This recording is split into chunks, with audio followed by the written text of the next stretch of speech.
It's supposed to be a chicken, Tico, not a moo cow. Welcome, Clearly, everybody, to episode number 334 of the OMG Hour. We are your osmotically mandatory grubs, and I am Sean Evans, otherwise known as Ziontane. And I am Tico, Mr. Second Place, and clearly you don't know what a chicken doing a cow impression sounds like. I guess I don't. So now I do, but now I do. Now obviously. You do. So, now you know. Well, it's Friday. Happy Friday. Yes, I am glad. As my wife calls it every week, Friday. Yes, I'm glad, as one of the gainfully unemployed, that this day comes around and means absolutely nothing to me. Not yet. It will. Enjoy. Yes, I will enjoy for another month and then panic after because that. You know, Tico, that as soon as you are employed, you'll be looking forward to not working again. Oh God, yes. Yeah, listen, I love not working. I have no problem with not working. I don't like not getting paid. Oh well, yeah, I get it. Sure, yeah. Like that's the part that I have an issue with is the lack of paycheck part. But, right. Apparently they want you to put in some work for that. What? Really? I know. I know. Man. It's crazy. I should probably look into doing that then. Getting paid? No, working. Oh. To get paid. Yeah. Well, I mean, if we go from your video last week, you just nap all day. So. Apparently, that's what I do. That's what I do. So, games. Yeah, we did some. You why don't you start us off with some DLC talk? All right. Okay, I've got things to say, but go ahead. You go. Okay. Do it. So, Assassin's Creed Odyssey, the latest piece of DLC has dropped. For that, this is the third and final piece of the Fate of Atlantis. Yes. Now, I got to ask you, the video we're seeing right now is another big, huge boss fight.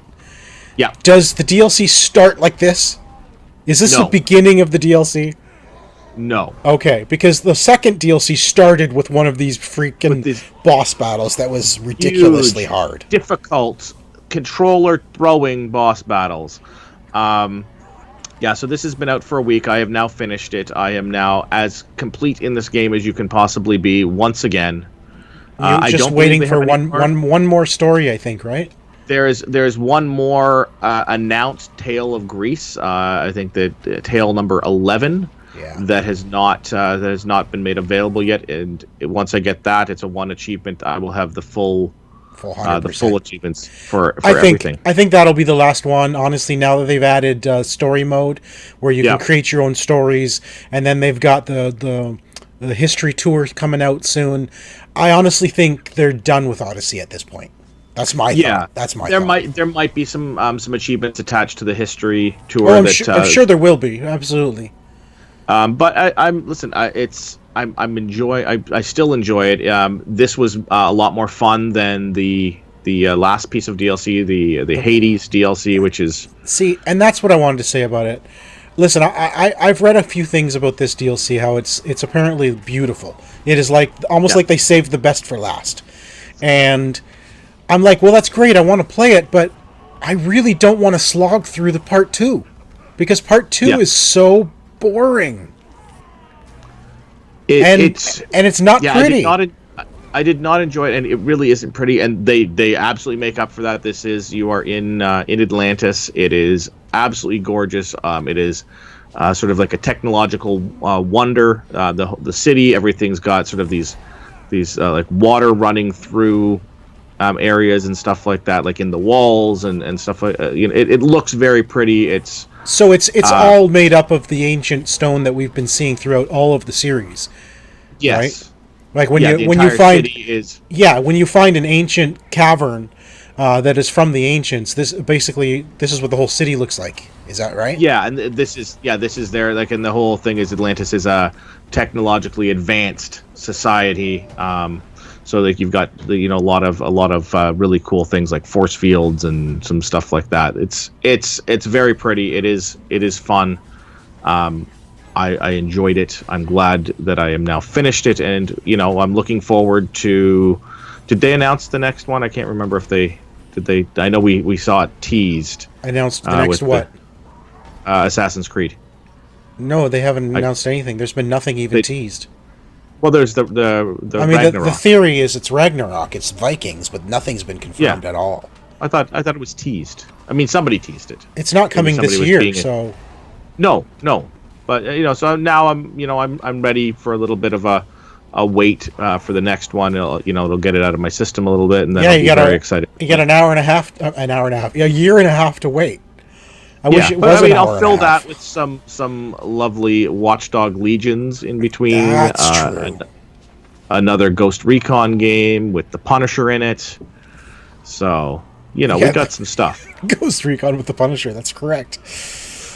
We got some. There'll be some stuff in between. Gods and Monsters, and a few other games that Ubisoft has in between. That there'll be some lovely filler for that. So I'm. Oh yeah.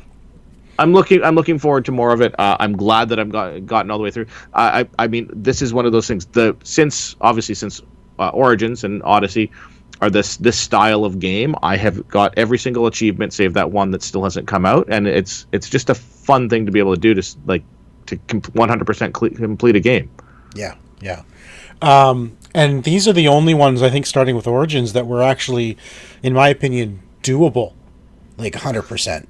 There was some of the previous ones, they were doable, but they were a lot of grinding. Yeah. Collect like a billion feathers from across the thing, and it's like, do I really want to? Well, the first one had collect all 500 flags. Yeah. And that was 2007 when there wasn't a whole lot of guides around saying here's where all 500 are. Oh no, you could buy the Prima guide. Oh sure, the Prima guides and stuff. But it's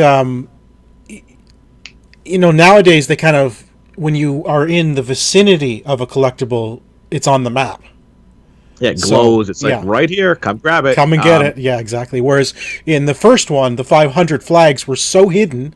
Like I'm talking, they were down these little alleys and around a corner that you wouldn't normally go. And you'd need you need to master the wall jump in order to be able to get to that spot and stuff like that.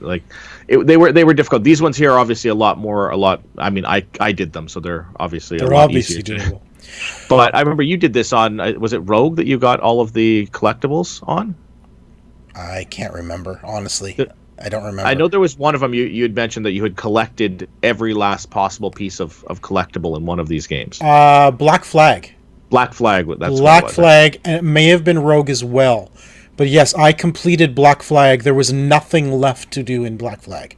Yeah. Right? Every island was open. The entire map was clear. Everything to do in that game was done. Yeah, and it's nice when it does that, and it's nice when you can do that and it doesn't. And this is the thing, finishing all of these things didn't feel like a chore to track down and finish. I didn't feel like I put more time in it than I would have if it had not been for that achievement. I put in the amount of time, and I feel that I'm being rewarded with the achievements for that. Except for having to play Part 2 of Fate of Atlantis. I got through that pretty quick. I know. So a couple games, new games, actually, this week. I've had the opportunity to play.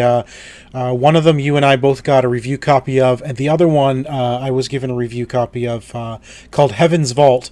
And this is from Inkle Studios, actually. I'm a fan of Inkle. Normally Inkle does storybook adventure books. They started out with something called the Adventure Book, and it was on mobile. And this is, as far as I'm aware, this is the first game they've done on a console. Now, it's a little bit strange in how it's laid out, because you can definitely see their background in sort of choose your own adventure books. It's got that kind of a look to it. It's not super graphical. It almost looks like a storybook, honestly, the way it's drawn. Movement is a little bit weird. Like, the character is half invisible when you're walking, and every time I do this, as she walks, as you control her through the world, her legs kind of fade out, and she just kind of walks. And I'm trying to understand the reason why they've done that. Is it so they didn't have to animate her? I don't know. But anyway, regardless, I just find that kind of little off-putting. It's a weird design choice, and I can't figure out why they've done it. But Heaven's Vault, the core of it is you're trying to figure out this mystery. Somebody's gone missing. You've been asked to go find this person, and it's in this fictional universe. where you actually fly from planet to planet or to different moons through these like currents in space. And you do control the ship when it's in the currents. You can't crash, you can't die. It is literally just a storybook. A lot of reading. You're pressing buttons to choose what dialogue choice to make when you're talking with people or with your robot companion. And then you're searching. You're like an archaeologist, right? You find these objects, and there's this strange ancient script on these objects, and you as a player and the character in game as well is trying to decipher what these images are and translate them.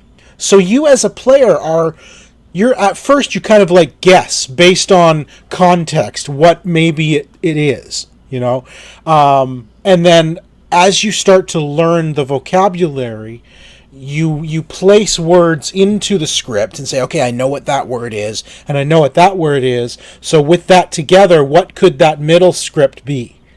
Right? Okay. And as you do that, the more you do it, the more you confirm words as you go. So as you see the same word like 3, 4, 5 times and start putting it in context, you realize, okay, that is that word. And it's now marked down that you know that word. So whenever you see that script again, it's automatically filled in for you because you have confirmed that is the word. So it's kind of like an Indiana Jones adventure, but you, and what I really like about it is the scripting. Like that's really what the gameplay is finding objects in the world, finding clues, putting together the story, and then translating this ancient language. It really centers around the translation of this ancient language. I'm about an hour, 2 hours into it right now.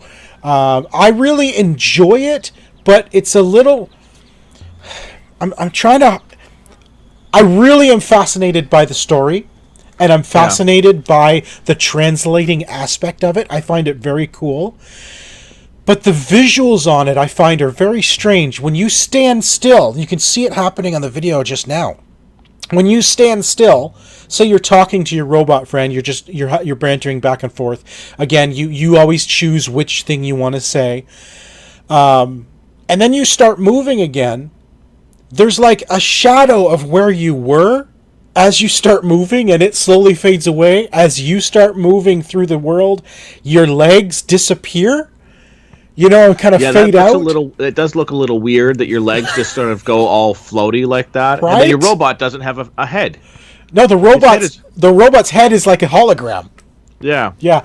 It is. I mean, it's a strange design choice, and it kind of puts me off a little bit as I'm playing. But it is a fascinating game. It's a fascinating story. And it's definitely something I'm going to continue playing. If you enjoy the kind of puzzle story games, there's no dying, there's no combat. It is literally a mystery, archaeological mystery that you're trying to put together, and you can go anywhere you want and do it in any order you want. So you as a player are putting the clues together and saying, okay, well, maybe I'm going to go there, right? Your in-game character will kind of give you hints. Well, I could do this or I could do this, but you as a player decide, no, I'm going to go do it. I'm going to go this way instead of going back. Say, I'm not going to go back to the university yet. I don't have enough to go back with. I'm going to move on to the next location, right? Is this an exclusive, PlayStation exclusive, or is this coming out on other platforms as well? I believe this is PlayStation Steam, and Good Old Games. Okay. So it's not on Xbox right now or Switch. Now, whether or not it's coming to those, I don't know. But yeah, I actually like it. I do like it. I love the concept of translating the languages. That's so cool because you begin to actually recognize the symbols. Like, oh, I know what that is. That's the word for, water. Yeah, you're learning another language. Literally. This is how most languages taught. It's like correlation to this. We know this means this, so this also must mean something. Right, and you're putting it in context as well. Like I found a statue, or I found a huge statue, right, in this area that's full of water. Yeah. And I translate. I saw the options. You know, this word is probably in this group. This word is in this group. It gives you options, like 4 or 5 options, what the word could be. But you look, okay, there's 3 words. Well, it's this big, huge statue, so it's probably a goddess. Yeah. And it was like, well, you're a lot of water around. Water was an option, so maybe that's the water goddess. You know, and I kind of put that together, and sure enough, it's you based on context, based on where you find the object, you can kind of figure out what the text says, but you don't confirm it in game until you've seen it multiple times in context. Yeah, so like I noticed, you've got a little question marks. Like I think that this is the word for Empress. Right, but you don't know because you haven't seen it anywhere else yet. Okay. So yeah, it's cool. I like it. Like I said, visuals are very storybook-like. It is much, and that absolutely is because it's from Inkle Studios, and that is their background. Their background is choose your adventure storybooks, storybook games. You know, and so this is their forte. So this is kind of like the first game they've ever created that you control with a controller. Yeah. But still, it's kind of odd that they've gone that route. You know, very two-dimensional, essentially. Right? The characters are 2D. They're just images. And so I'm wondering if that's kind of why they disappear as you're walking, because it's just a 2D image that's not really walking. You know, because it's not three-dimensional. And I don't know. It's neat, but yeah, I love the game. I think it's really well done.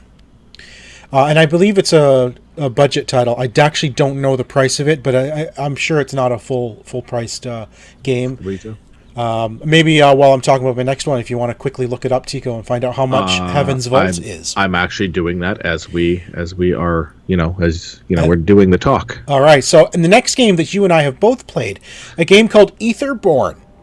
Now, this is another great puzzle game. Again, another game where you can't, there's no combat, you can't die. I mean, if you do die, you just start again right where you were type thing.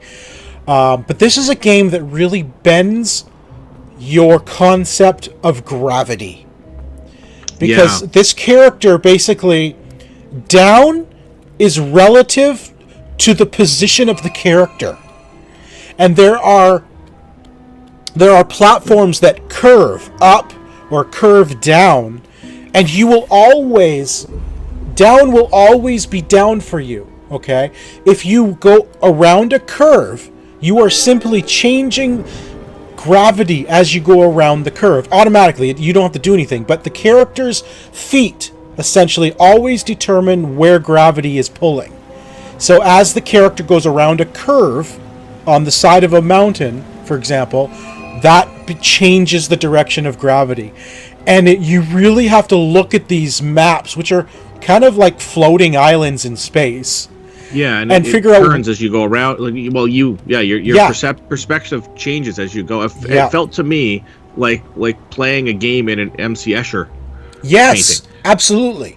Absolutely. Where up becomes down. And the only time you will fall is if it's a square edge. Yeah. Okay? You can only change direction through a curved edge between two flat surfaces. And so you really do have to bend your mind and think, how do the floor could now become the wall if you go around the corner? You know, it is so cool. And the object really is just to get from one end to the other, to solve this huge puzzle by collecting these orbs. You place the orb into a crevice for the orb, and it may activate something. And eventually you get to the end. It'll move a floor or a bridge or something like that to allow you to get to the next stage. Right. And so all of the puzzles are on this big, huge, like, tree of life. And you are going around the tree, and you get to a portal, which takes you to another world. Once you solve that world, it takes you back to the tree, and a new path opens, and you move on to the next world, and you solve that puzzle. I love this.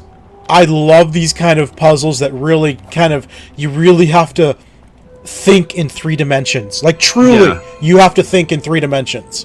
You have to plan out every step. Okay, I'm going to go here. That's going to mean this is now going to be down. Right. so I can fall off this ledge and land here. Yep, And then exactly. just really enjoyed what I've played of this so far. It is a fun thing, and it does make you think. And I got stuck on one where I'm like, why do I keep like, okay, I'm going here, then going here, then I have to get this, and then do that, and then I'm like, and oh yeah, but they're now not I easy. died. They're not easy. Yeah. And again, you can't die. You just restart. It restarts. It restarts you from almost like a foot or two backwards from where you were.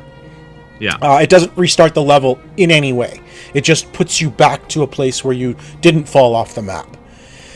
Oh man, so good though, and it's beautiful. It's a gorgeous looking game. It's very a little bit muted colors, but colorful. It's very simple graphics, but it's lively. Like, I don't know how to explain it, but it looks great. I actually really enjoy the look and feel of this game. I think anything more than what this is would actually be distracting to the eye as you're trying to figure out these. Yes. Especially that I've seen that before, but they've done too much with the environment, and it takes away from the puzzle. Yeah, I mean, if you really look at it, what they've done is they've gone back to the days of polygonal graphics. It's all polygons. And that's what I actually really enjoy about this, is everything is very much polygon based, you know?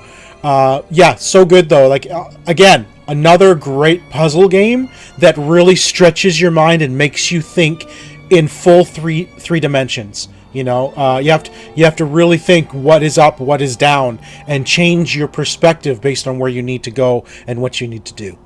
So that is Etherborn. That's on Xbox, PlayStation, and PC, I believe, and I think it may also be on Switch, but I'm not 100% sure. So yeah, that's great. I really enjoyed that game. Yes, I just looked up, by the way, for Heaven's Vault. It is a U.S. price of $24.99, so that's probably a $29.99 Canadian title. Yeah, that's good. I'd say that's worth it. Yeah. So Juggler of Geese is on watching us. Hey, Brian. Hey, Brian. Nice of you to join us. We're on time this week, Brian. We're not fooling you. Yeah, right on time. Weird, but it happens. So this week, I haven't had a chance to play it yet, but I really want to get your thoughts on. So you and I have a group. We're playing the board game Gloomhaven. Yes. In fact, we're going to be playing it tomorrow, hopefully. Now, it also came out on Steam this week. It's a video game version of Gloomhaven, but I haven't in early access. It's in early access. It's $28.99 Canadian. Yeah. We both picked it up because we're fans of the game, but I haven't had a chance to install it or play it. So tell me about it. Is it literally a video game version like Diablo Dungeon Crawler, or is it the board game made into? It is the board game. So it is limited right now. So what you have available to you right now is I believe it's called the adventure mode. It looks like there's going to be a campaign mode, I think a co-op mode, and then the adventure mode and other stuff they're planning on adding at some point. Okay. But what it is now is an adventure mode, and it lets you start as sort of a random dungeon with two characters available now. So you have the Cragheart and the Brute available to play. Okay. You control both players. Those are good characters to start with. Yeah. Because they're high DPS. Yeah, and so you'll control both players, and it is exactly like the board game. So you will get you have your deck of skills and cards that you use, and you will select your two. Okay. You'll select the two cards for, and so you have full control because you're controlling both players. You'll select the two for both Brute and Cragheart, and then the AI will select. We'll draw the random cards as to who goes first, and you will top down. What's the hexagonal? Yep. Hexagonal. The word. That word. Yes. Map, and you'll be okay. I'm going to move two, and so you'll click on which action you're going to do first of your two cards. Okay. I'm going to move two and attack with this thing, and it's all the cards from the game that we're familiar with. Okay, so it is literally the game put into Steam with graphics. With graphics, yeah. Do you know, or maybe you don't, but it would be awesome if this became actual multiplayer where you could play this instead of buying the board game. So now I don't know exactly what their plans are for the campaign in the game. I do know that they are bringing multiplayer. Initially, they were not going to do that, and I believe that they are now bringing multiplayer into this game.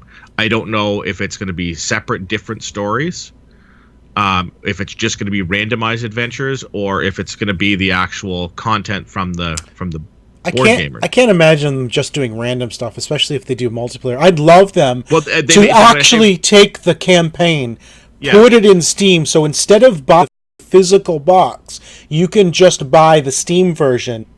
Yeah, because I mean, then you're at the same price. If you got 4 people playing, it's $28 a person. They're getting their $100. Right, exactly. So I think that when I say I don't know if it's going to be, when I say randomized, there is a campaign. I don't know if it's going to be the same campaign from the board game or if they'll have a new campaign story drawn out for this. That part is locked off as not unlocked in the early access portion so far. But I really like what I am seeing of it so far. It played well. It played smooth. I've managed to finish a couple of dungeons, or not dungeons, whatever, the adventure mode stuff early. I liked it, and I will continue to play that. And I agree, multiplayer on that would be fantastic. Now imagine how awesome it would be if you could just put the game up on a screen, and everybody logs in with their phone or tablet and does all their stuff that way, and you're all playing on the same screen. Yeah, that would be really neat too. I mean, it does take away from the board game aspect of it a little bit if you're going to just do that, but I would not be opposed to having that option as well, because it is a heavy game. It's a heavy game. It's sometimes an awkward game because there are so many things to find and put out on the table. Yeah, it's a massive game. So I'm not opposed to that. I like the idea of having it available in both, and I think that they've done quite a good job. I am looking forward to seeing when they're going to expand this with more of the characters, with more of the, like, some of the stuff, like with the adventure mode, for example. You don't get your goals and stuff like that you would have to go. It's just you take your character with your deck of cards. I haven't really seen any leveling up yet, but I've obviously only gone through two adventure maps so far, so to speak. Cool. So $28.99 Canadian right now, which is not a bad price for a game. And if you pay that, I was reading, if you pay the $28.99 now, that is you get everything as they update it as well. Oh yeah, that's how Steam Early Access works. Yeah. So which is cool. Because when it comes out full, the price will go up typically. But if you get in on early access, because the idea of early access is you're playing the game and you're going to help with its development. You're going to give feedback, right? So, and funding, exactly. So, real quick, because we're getting on in time, Ubisoft detailed a lot of the games that they're going to have in their Uplay. Rayman, for example. A lot of Ghost Recon, all the Splinter Cells, all the Ghost Recons, the Far Cries, I think from 3 and up. I didn't see Far Cry 1 and 2 on there. All the Trials Rising, the Division, a lot of the Prince of Persia games. All those console Prince of Persia games will be on there. Every Assassin's Creed you can imagine. Plus for the PC, of course, you got the Anno series, which are real-time strategies. That'll be on there as well. So it's a big, huge list. It's practically every game they've ever made. And it's a reasonable price. What I forget is it 19? I don't know. $20 a month? Yeah, I mean that's pretty reasonable for that much content. Yeah. Well, is it though? I don't know. What are you playing with, Chico? I'm opening a game. Shut up, Sean. Stop opening games. Why are you opening a game while we're recording a podcast? Come on. I didn't think it would be that loud. Oh my gosh, dude. I can hear when you touch your desk. There, see? And our listeners do not appreciate it. I apologize from the bottom of my heart. No, you don't. I don't. And following up on last week's news of the light switch, Nintendo has announced a new iteration of the original Switch is coming, essentially with a longer battery life. So instead of like 3 to 6 hours, it's now something like 4 to 8 hours. So it's a longer battery life. Yes. So yeah, I mean, okay, I guess that's to be expected. Really, it's a new hardware iteration with longer battery. Well, I mean they developed a better battery with the light switch, so they're like, okay, we're not gonna produce the bad battery anymore now that we've got Right? this good battery. So the ones coming off the line now are gonna have the good battery. It's not really news as, hey, we figured out a way to do this better. Yeah. Yeah. So that was good. Not a whole lot of big gaming news this week. Of course, this week is San Diego Comic-Con, so lots of TV movie news coming out starting today. There's going to be way more this weekend. But before we get into movies and television, let's go back to our original game, 7 Degrees of Translation. Okay. So I have got a couple ready for you, but let's just remind everybody what this is, because it's been a few weeks. More than a few. We take the name of a game, television, or movie title, and we translate it 7 times using Google Translate. The 7th and final translation is back to English. So, Tico, I want to remind you that you are currently sitting at a 56.9% accuracy rate. So All right, that's pretty good. That seems about right. I'm going to start you off. My languages this week are Russian, Latin, Arabic, Hebrew, Danish, Swedish, and English. Okay. And in my first title for you, these are all video games.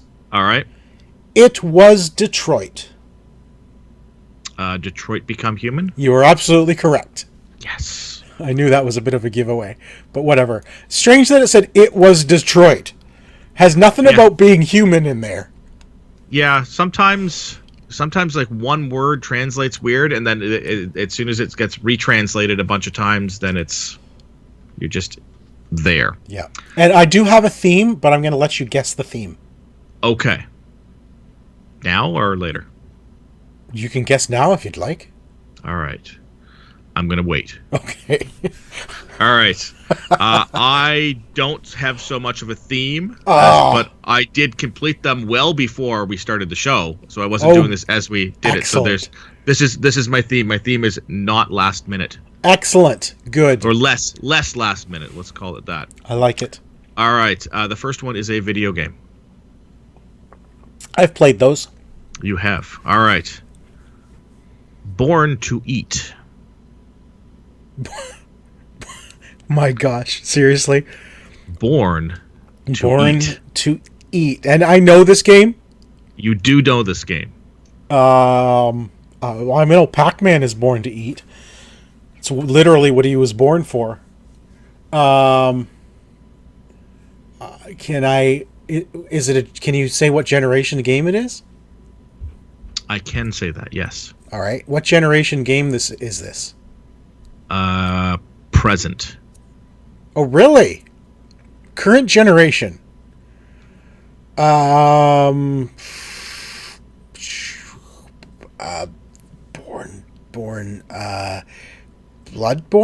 I don't know. Bloodborne? No, it was Etherborn. Born to Eat? Oh, good gosh. At some point, the translator probably goes, you probably spelled Eaterborn wrong. Oh my gosh. Okay. And I just liked what it came out at with. So that's great. I'm sticking with this. Oh yeah, my languages, by the way, were Yiddish, Albanian, Lithuanian, Danish, French, and German. And then English. Yes. All right. Well, my next one for you. Storm. Storm? Storm. One word. Storm. Storm. Storm? Storm. Storm? Heavy Rain. Oh my gosh, yes, you're absolutely right. All right. All right. My next one. What's my next one? Go for it. Oh, yeah. It's like you tell me. All right, also a video game. I've also played those. Yeah. The Will of the Sky.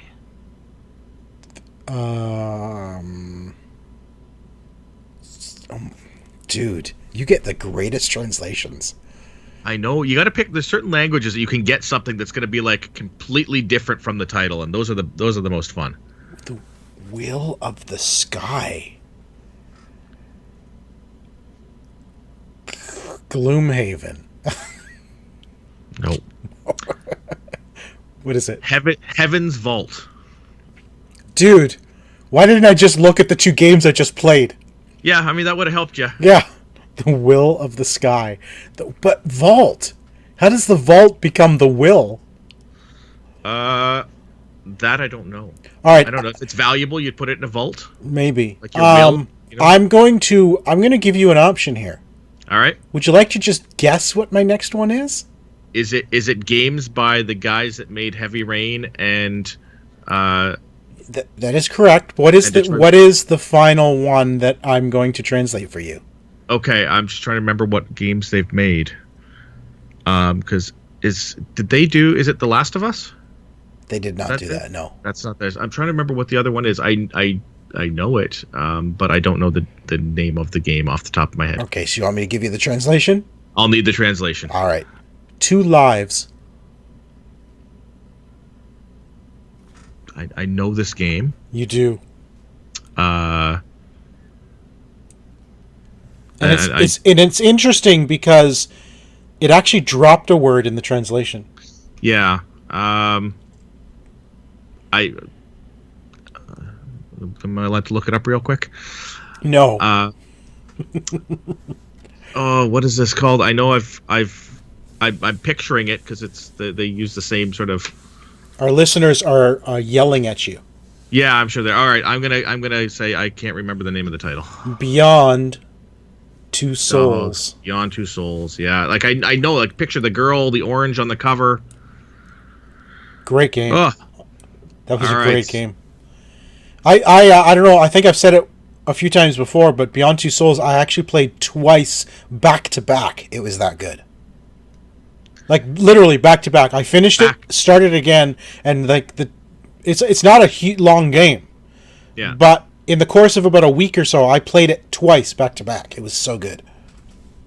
Yeah, I not played that one because that one was an exclusive PlayStation title. Yes, it was. Yep. Actually, they're all exclusive PlayStation titles. And they've all now been free with PlayStation Plus. Oh, well, yep. There you go. All of them. All of them. Yes. All right, your last one falls in the entertainment category. Okay. Let me just look at the show notes. Okay, go for it. All right. That may not help you this time. Just saying. Okay. Helps Son. What? Helps entertain? And what do you mean by entertainment? Television, movies, both?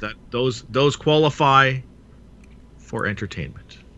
Yeah, but is it a movie or is it a TV show? Yes. Oh, it's both. No. Yes. Yes. Helps Son. I don't know how you get these awesome translations. Seriously. I'm just choosing the wrong languages. I think it's the Yiddish. I think it's the Yiddish that really throws it off, to be honest with you.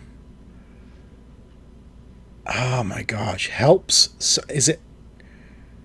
I'm looking at the show notes. No, it can't be that. There's no way it's Hellboy. It is Hellboy. It is Hellboy? Yeah. Oh my gosh. That's help? How do you get help out of hell? Well, you drop one of the L's and you add a P. Well, obviously. Right? All right. Well, that was 7 Degrees of Translation. Man, I enjoy all our games. I really do. Games are fun. These games are fun. All right, television movies. So last week you watched John Wick 3, so my wife and I sat down and watched John Wick 3. And we ended up going back and watching the original John Wick. And you know, the original John Wick is very different from where we end up in John Wick 3, because John Wick 3 is all about the high table, and it's not really explained at all in the original John Wick. Like, well, no, the original movie is the revenge story. Yeah, and the second one really introduces the high table and kind of who these people really are, you know? Yeah. So, I mean, I enjoy these movies. I really do.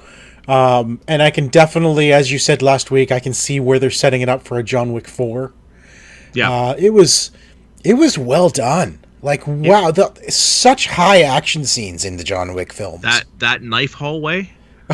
Yeah, very early in the film. Like, you told me about it. We watched it, like, that night. And I'm like, oh, that's what he's talking about. It's like, it's within the first 15 minutes. Yeah. Even the first fight that he has with the giant. With the giant? The really tall guy. At the beginning? Right in the library. Oh, yeah, of course. Yeah. Yeah, the one who attacks him before time's up. Yeah, so that guy there is actually an NBA player. Oh, really? Yeah, he's I think he's 7'7". Oh. He's ridiculously tall guy, but he's that's when I actually first found out that they're making a third one when it was announced that he was going to be in it. Obviously, very briefly, but so having just watched John Wick 3, I found Johnny Mnemonic. Yeah, that was my direct correlation, because I actually did the same thing. I actually watched Johnny Mnemonic this week as well. I watched Johnny Mnemonic, and my gosh, that is such a bad film. It is really bad. Like, bad acting. But it's dialogue. So... Here's the weird thing. It was made in 1995. Yeah. But it is such an 80s film. It really is. It's like an 80s action film. Like, the one-liners and stuff are delivered as such. The technology that they use feels like it's massively outdated. Oh my god, it is so... And you know, what is it about 80s futuristic films where these... I mean, think about the logistics of this. All of the raiders, like all of the people outside of society, are like covered in leather and goggles and weird piercings and huge makeup on the eyes. What is it with the makeup on the eye? Like, think about this for a second. Who wakes up in the morning and says, I've got to put all this makeup on my eyes because I'm a raider? Yeah. Like who does this? Clearly raiders do. There's obviously a dress code. Right. You know, they get there for inspection. They have to make sure that they're all... for me, the stuff that really stands out is the technology gap from now to then to what they thought bad. Was, like, man, I have 160 gigabytes capacity. And that's double his capacity. And then not only that, Tico, so he has memory doubler. So he doubled his 80 gigabytes, because that's a lot apparently, to 160, and then uploads into his capacity 360 gigabytes. Because that's how storage capacity works. You just cram it in. What? Well, I mean, just like the whole thing. I'm like, number one, like, just text that. Like, 300. You can text that to somebody now. But like, it's like, okay, here's your code. Print it out and fax it to Newark. Right? Fax it. Yeah. Like we're talking about the technology where we have to take these things and shove them into a guy's brain for him to carry it somewhere. But we're gonna fax the code, and then we're faxing stuff. Yeah. In addition to this technology, this is like the drop. It's like it just makes. Oh my gosh! It was. Like I said, the best way to describe it, this is a movie made in the 90s that is a total 80s flick. And it does not hold up in any way, shape, or form. Yeah, I mean, from a bad movie point of view, I enjoyed watching it. But like, there's a lot of movies, like the movie with Sandra Bullock, The Net. Oh, I hated that film from day one. Yeah, but it was not good. But if you watch it now, it's even worse, because when you watch it now, you're like, it's the same sort of thing. Like, they're talking about like baud rate on modems and stuff like that. And you're like, it was a bad movie when it released, let alone now. Yes. Like, when they released The Net, it didn't even make sense then. And that's coming from someone who, I've been a computer programmer. Like, I've grown up with computers, and I actually taught myself programming when I was a teenager. So I grew up knowing a lot about computers and internet and all that, right? And then The Net comes out, and I'm like, you're being so freaking ridiculous. Come on. That's not how things work. Yeah. Well, they were looking to jump onto a trend. Like, hey, everybody's talking about the Net thing. Oh, I know. Absolutely. But yeah, do yourself a favor, go back and watch, particularly since Keanu's been in the news lately about, getting offered every single Marvel role, and he's clearly a great guy. Listen, Keanu Reeves is like the golden boy right now. But like, if you want to see how much his acting has progressed, watch Johnny Mnemonic. Oh my gosh, right? And then watch something that he's in now, because Dorothy said the same thing. She says, like, wow, his acting has come a long way since then. And I'm not even talking, like, Bill and Ted's like one of his, first roles where he played like a doofus and stuff like that. Yeah, but it worked. But that worked right? for him. But this is like when you watch him trying to play like a tough guy, like just like Johnny Mnemonic to John Wick, like basically similar type characters. Like, and just to watch how much he has improved as an actor is staggering. Honestly, based on today's society and privacy and all of that, Johnny Mnemonic would actually work if they remade it now. Yeah. That concept behind what he's doing, how you're trying to get private data from one place to another without going on the net, to keep it completely secure, that kind of idea with cyber implants, that would work now if they remade it. Yeah, and with the current technology where we're not talking, they'd make up some type of it'd be like petabytes or something, right? It would be bigger than that. Sure. Well, they'd be like sponsored, so it'd be like Coca-Bits or something like that. Right. In telebits. Yes. In telebytes. All right. You watched Hellboy? I watched Hellboy, the new Hellboy movie. I'm sorry to hear that. I heard it's bad. It was not good. It was not good. I heard right.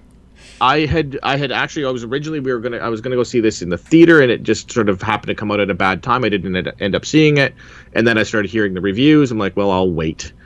It is not good. That being said, like the original two Hellboy movies, I really enjoyed. Now, is Hellboy is not DC or Marvel, is it? It is Dark Horse. It's Dark Horse. Yeah, that's okay. I'm trying to think who owns Dark Horse, or are they their own entity? Somebody probably owns them now. DC may actually own them now, too. I think DC might own Dark Horse. I'm not sure. I'm not 100%. Yeah. Hellboy is not a character I've ever cared about. I didn't actually care for I haven't seen the second one. I saw Hellboy, the first one, the original Hellboy. I have not seen the new one, and I have not seen Hellboy 2. But Hellboy is just not a character I care anything about. Like, honestly. I enjoyed the first two because it created a really cool fantasy world from the comics. They did a good job of relating that fantasy world, and that's Guillermo del Toro. So he does a fantastic job of taking that world from the comics and presenting it. And I like Hellboy as a part of that world from the first two movies. This movie really didn't do that. It did not feel like the big battle scenes and stuff like that. Just they felt weird and out of place. They didn't feel like you were part of that thing. It's just like, and here's an open area, so we're gonna have you fight these guys now. Well, how was Hopper as Hellboy? He was okay. The character itself, there's a few things I didn't care for, like the big stone hand that he's got. Yeah. For some reason, that whole thing started at his wrist. So like really? it's just like his one arm is down to hanging down to a regular, and like this hand it hangs like another foot lower because it just. Oh my gosh. So it just seemed a little awkward and off. Like it felt more like a cosplay than like he was holding something literally. Yeah, I mean, he as Hellboy, he was okay. He was okay at it. I don't think that there's anything wrong with his portrayal. I think that it was not written well. The story wasn't told well. Yeah. I mean, he looked like I didn't like the look of it that much either.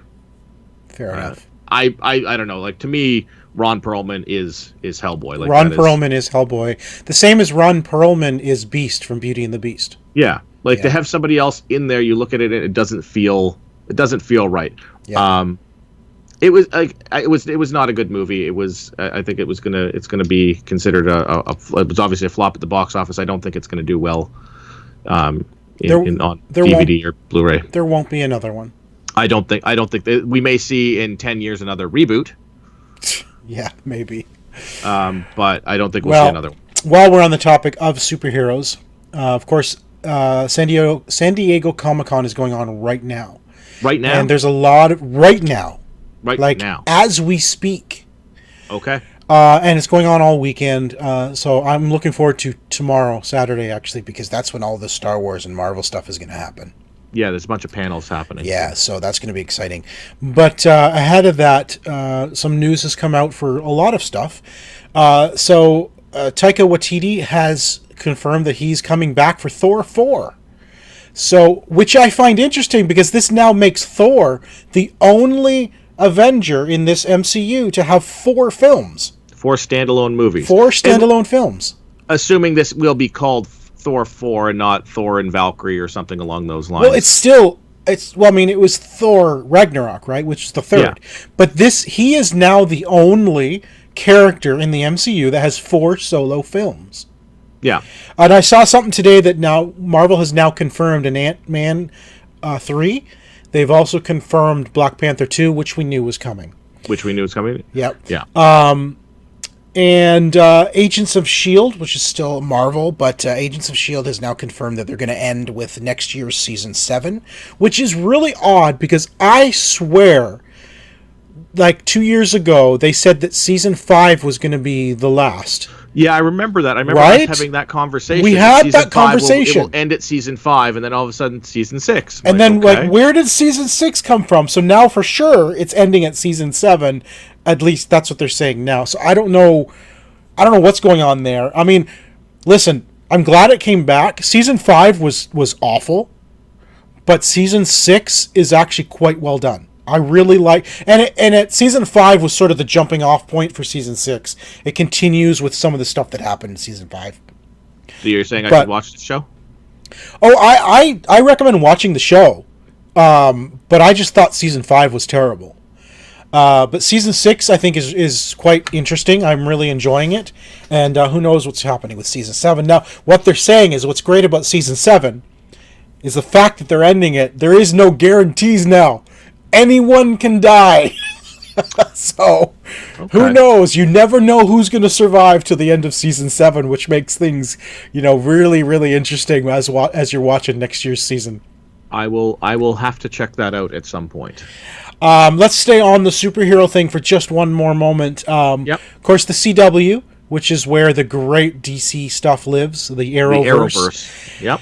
So we talked about this earlier in the year, that next year's Crisis on Infinite Earths is coming as the huge crossover across 5 shows. It's going to be a 2-week event, so it's going to actually be in November. With like 3 episodes, and then it's going to conclude in January with 2 more episodes. It's going to be crossover between Legends of Tomorrow, Arrow, the Flash, Supergirl, and Batwoman. So all 5 shows. Black Lightning's still out on his own, eh? Black Lightning is not part of the Arrowverse. Poor guy. I personally thought that Crisis on Infinite Earths would have been the opportune time to bring Black Lightning into the Arrowverse, because it could be another Earth, right? Yeah. But anyway, I guess they just have no intention of bringing him in. But here's the cool thing. So Tyler Hoechlin has been playing Superman on Supergirl. Yes. For a couple years now. He's been in maybe 4 episodes total. Yeah, he was in last year's. He was in last year's crossover. Yeah. He's coming back for this crossover. But not only that, but Brandon Routh, who plays Ray Palmer on Legends of Tomorrow or The Atom, he is also going to be playing Superman on the crossover. And from one of the a universes. role in which he hasn't played for 13 years. Because if you remember, he was Superman in Superman Returns. Yes. Back in 2006, I want to say. That is, I think, exactly right. Yeah. So they're both going to be suiting up as Superman. So Brandon Routh is going to be playing both Ray Palmer and Clark Kent in this crossover. I mean, what? I've been waiting for some kind of a meetup between Brandon Routh and Tyler Hoechlin, and with something that would reference the fact that Brandon was Superman. Yeah. But no, they're going one step further. Let's just make him Superman again. Like, I would love to see them sneak some other, like if they're doing Infinite Earths, I would love to see them sneak in like some Aquaman, some Green Lantern. I mean, sneak in Black Lightning. Even if he's just in the background suddenly and nothing's even said about it. Yeah. Like, right? Just put him in there. Why not? What did the guy ever do to you? But like, I would love to see the just. We were joking earlier, and I demanded my Wonder Twins. 6 seasons in a movie. Yes. Which I mean, that would just be a fun little throw-in thing to have them do. Like, have them pop into a universe, and it's like the Justice League all around the table, and they've got all of them there. And who knows? You know what? That is not beyond the CW to do. And then just do like the Kool-Aid Man back out of the room thing. Like back into the portal and like go to another Earth. It's like, oh man. While we're on that topic, I actually saw some images from this upcoming season of Supergirl. They're changing her outfit, so she's got now blue pants instead of the red skirt. So it's basically like a big huge one piece. She's still got the gold belt, red cape, and red boots. And this, of course, the Superman symbol. I'm honestly not sure how I feel about that look on her. Yeah, I don't like the look as much. I mean, we'll see when like this is obviously an early thing. When we see it in show, maybe it's a little different. I don't like it as much as the other one. Yeah, I mean, the red. I think it's the red around her waist. Because there's no red around her waist now, and it feels weird that way, because I'm used to the red skirt. Too much of a one piece. The contrast of color isn't there that you're used to seeing. Exactly right. It's just the gold belt because I'm used to the gold belt, the red skirt, and then I'm pretty sure she had blue pants anyway. Before, she didn't have bare legs. She had blue pants, but it was the red skirt that, to me, it was what makes Supergirl's outfit. But they're taking away the red skirt. It's just a one piece. Even my wife looked at it and she says she looks too much like Superman now, which I guess is the point. I don't know. But, I mean, we'll see. I mean, I love the Supergirl show. And also they showed a new image for Killer Frost. For Killer Frost, which looks amazing. Which does look like a good costume. The blue. It's sort of a blue flowy shirt with then she's got the snowflake icon on her chest, which is right from the comics. Wow, does it ever look like an awesome costume? Like seriously, it looks so good. I'm glad they're doing more with Killer Frost. You know? I like that. I like that character. Oh yeah, absolutely. I think we got a few more minutes left, so Jay and Silent Bob Reboot trailer is out. It is a red trailer. I think that's what they're calling it. Red Band? Red Band. Is that what they're calling it? Red Band trailer, so it's not safe for work. But I cannot wait. I loved Jay and Silent Bob Strike Back. This is literally, it's sort of poking fun at the whole reboot, remake trend in Hollywood by being both at the same time. And they're bringing back a lot of guest stars, like Chris Hemsworth is in it. I don't know how much of a role. Melissa Benoist is in it as well. There was a still released with her in it earlier today. Oh, I cannot. Jay and Silent Bob are awesome. Like seriously, I love those characters.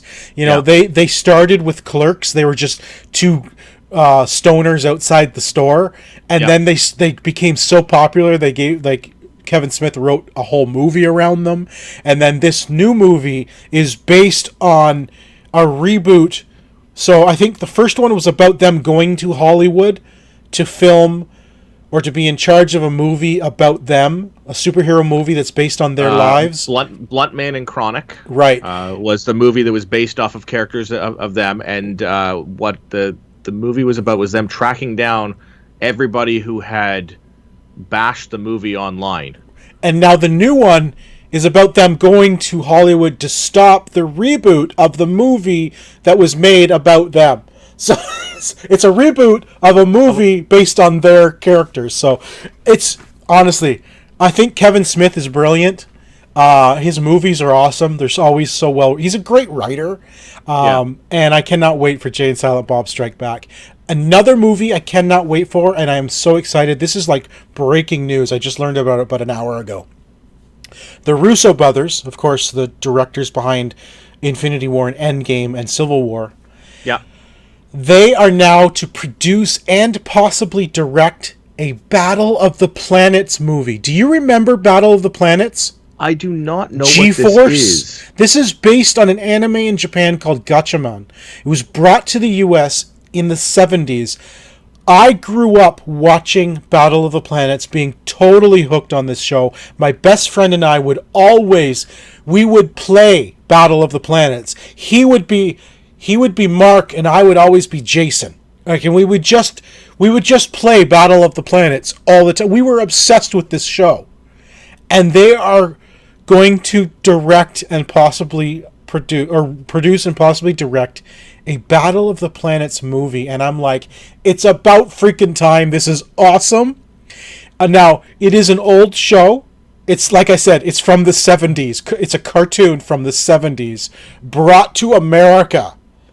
Okay, right. So I'm seeing some images that look familiar. Oh my gosh! So the idea is they are five teenagers who create this team called G-Force, and they each have vehicles. There's Jason, Mark, Keop, Tiny, and Princess. They each have a vehicle that comes out of their ship. Okay. Jason has a race car. Mark has a motorcycle. Or no. Princess has a motorcycle. One of them has an airplane. And then there's the big Phoenix, which is the big ship they all come out of that Tiny pilots. And not only that, but then when they all merge, there is a Phoenix mode where the whole ship literally becomes a fiery phoenix. I mean, visually, this movie is going to be stunning. I would hope so. I can't even tell you how excited I am about this. Seriously. Like, I'm like, this is blowing my mind that there's going to be a Battle of the Planets movie, and I cannot wait. I'm going to have to check this out, because I the images look familiar, but I can't remember any of this. Oh my gosh. I don't think watching the show now would like kind of hold up, but it is worth watching it if you're interested to see what the material that this is going to be based on. Anyway, I can't. I could go on because I loved that show. Like I said, as a kid, I'm talking like grade 3, grade 4, 5, that sort of era. So I'm like 8, 9, 10 years old. This was the show I was obsessed with, and I'm like, okay. So this 40 years like later, 30 years, they make a Paw Patrol live action movie that my daughter will be. 40 years later, they're coming out with a movie based on my childhood obsession, and I cannot wait. This is awesome. I will look for more details on this and hopefully be just as excited about you as you are. Well, you need to sit down and watch the entire show then. Done. How many episodes? 100. That's doable. Yeah. Anyway, that is it for episode number 334. If you are not already, check us out on YouTube at youtube.com/OMGNexus. Give us a like, subscribe, and comment, and you can follow me everywhere as Ziantane, and that is XIANTAYNE. It's right up there. See that? Right there. Yeah, I still can't do the pointing to my name thing. You can follow me on Twitter at Mr. Second Place, and then the show, you follow that. This thing right OMG here. Hour. Yeah, and I don't know where to point. There's nowhere to point for that because it's not anywhere there. But we'll do this. Point at my name. There you go. Done.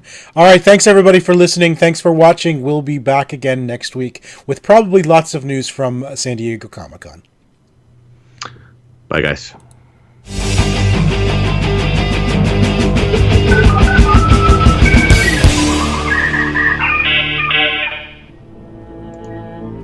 This has been an OMGNexus.com production.